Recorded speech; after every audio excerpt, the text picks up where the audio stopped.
नमस्कार, न्यूज़ डंका के बात पते की में आपका स्वागत है। डोम्मराजू गुकेश, प्रज्ञानंदा कोनेरू हम्पी, महाराष्ट्र से दिव्या देशमुख, ये सभी युवा आज शतरंज की दुनिया में भारत का परचम लहरा रहे हैं। लेकिन भारतीयों की ये दिमागी ताकत सिर्फ शतरंज तक सीमित नहीं है। कई क्षेत्रों में आजकल ऐसी घटनाएं हो रही है जो हमें ही सुखद आश्चर्य देकर जाती हैं। विश्व पटल पर अब ये सवाल खड़ा करती है कि आखिर भारतीयों को किसने जगाया, भारतीयों को आखिर कौन जगा रहा है। हैदराबाद में दो युवाओं ने ऐसी ही एक चौंकाने वाली उपलब्धि हासिल की है। उन्होंने हॉस्टल में ही सेना के लिए बेहद उपयोगी ड्रोन बना डाले। ये कामिकाज़े ड्रोन है, दुश्मन पर हमला करने वाले और निगरानी के लिए सक्षम ड्रोन। ख़ास बात यह है कि अमेरिका जहां इस तरह की तकनीक पर करोड़ों डॉलर्स खर्च कर देता है, वहीं भारत में ये काम मुट्ठी भर पैसों में हो जाता है। ये कहानी है हैदराबाद के Birla institute of technology and science के दो छात्रों की, शौर्य चौधरी और जयंत खत्री की। दोनों लंबे समय से प्रयोग में लगे हुए थे। इतना ही नहीं, कई बार उनकी पढ़ाई तक छूट जाती थी, लेकिन इस इंस्टीट्यूट ने उन्हें पूरा सहयोग दिया, पूरा प्रोत्साहन दिया। 3 इडियट्स फिल्म में एक होशियार इंजीनियर जॉय लोबो समर्थन नहीं मिलने पर आत्महत्या कर बैठता है, लेकिन बिट्स में इसका उल्टा होता दिख रहा था। कुछ दशक पहले दिल दोस्ती दुनियादारी के मायने कुछ अलग थे, युवाओं के सरोकार और सपने अलग थे, लेकिन आज की पीढ़ी बिल्कुल ही अलग है। उनका फोकस, उनकी सोच, उनका जुनून सब कुछ अलग है। शौर्य और जैन ने बिट्स के कुलपति और उद्योगपति कुमार मंगलम बिड़ला के सामने भी ड्रोन का डेमो दिया, जिन्होंने उसकी भरपूर सराहना की।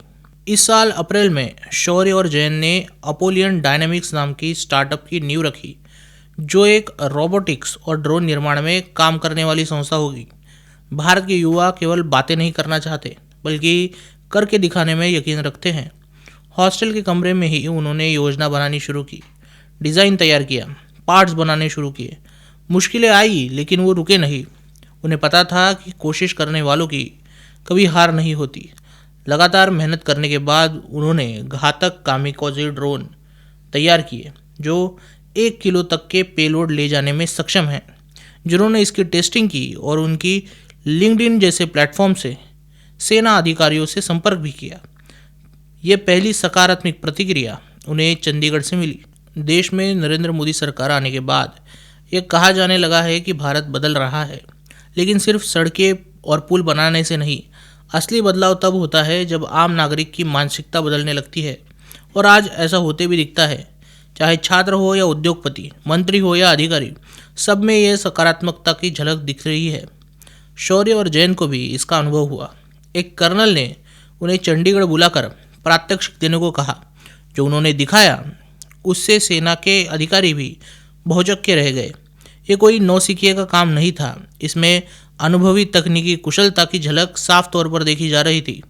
उनके बनाए ड्रोन 300 किलोमीटर प्रति घंटे की रफ्तार से उड़ सकते हैं, 1 किलो वजन का पेलोड ले जा सकते हैं, सटीक हमला करते हैं, और सबसे अहम बात, ये दुश्मन की रडार में नहीं आते। यानी भारत के पास अभी एक अदृश्य मारक शक्ति है, स्टेल्थ टेक्नोलॉजी है। इसके बाद जम्मू, हरियाणा, पानगढ़, अरुणाचल प्रदेश जैसे जगहों पर भी इन ड्रोन का प्रात्यक्षिक दिखाया गया। शौर्य और जैन ने सैनिकों को प्रशिक्षण देने के लिए एक ट्रेनिंग मॉड्यूल भी तैयार किया है। अब उनकी कंपनी को ऑर्डर मिलने लगे हैं। काम बढ़ा तो टीम भी बढ़ाई। अब वे 10 लोगों की टीम के साथ मिलकर काम करते हैं। विश्व भर में ड्रोन ने अत्याधुनिक युद्ध का गणित ही बदल दिया है। जो इस देश की तकनीक में आगे है, वही अधिक सक्षम होगा। भारत में भी अब ड्रोन निर्माण की होड़ शुरू हो चुकी है, खासकर युवाओं में। मई 2025 में बिजनेस स्टैंडर्ड में प्रकाशित एक लेख के मुताबिक पिछले 5 साल में भारत में 550 से ज़्यादा ड्रोन स्टार्टअप शुरू हुए हैं। इन स्टार्टअप्स के पीछे ज़्यादातर युवा है, जिनकी औद्योगिक पृष्ठभूमि नहीं है। इनके पास अगर कुछ है तो वो है उनका दिमाग, साहस और दृष्टि।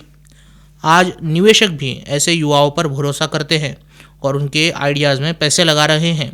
ये भी एक वजह है कि भारत का टैलेंट अब उभर कर सामने आ रहा है। ये बदलाव भारतीयों के दिल को सुकून देने वाला है। ड्रोन स्टार्टअप्स की एक पूरी इकोसिस्टम बन रही है। भारत में आज 262 कंपनियां ऐसी भी है जो ड्रोन के कल पुर्जे बनाती है।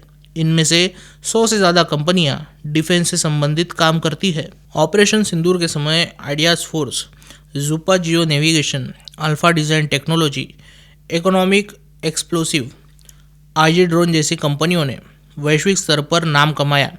इनसे भारत के रक्षा क्षेत्र को भी बल मिला है। इस सफलता ने यह साबित किया है कि भारतीय कंपनियां किन्हीं शौकिया लोगों द्वारा नहीं चलाई जा रही। जैसे सचिन तेंदुलकर जब पहली बार मैदान में उतरे थे तभी उनमें विश्व विजेता बल्लेबाज बनने की झलक दिखती थी। उनमें एक जुनून था। उसी प्रकार भले ही भारत के नए निर्माता युवा हो, उनका अनुभव कम हो, पर उनका काम किसी प्रोफेशनल से कम नहीं। भारत की ये युवा पीढ़ी नए इतिहास की रचना कर रही है। शौर्य और जयंत की अपोलियन डायनामिक्स इसका एक ताज़ा उदाहरण है। ये सबूत है कि भारतीयों को कोई सचमुच जगा रहा है। आपको क्या लगता है? वीडियो के कमेंट सेक्शन में ज़रूर कहिए। वीडियो अच्छी लगी हो तो उसे लाइक कीजिए और न्यूज़ डंका हिंदी को सब्सक्राइब कीजिए। मिलते हैं अगले वीडियो में किसी नए मुद्दे के साथ। तब तक नमस्कार।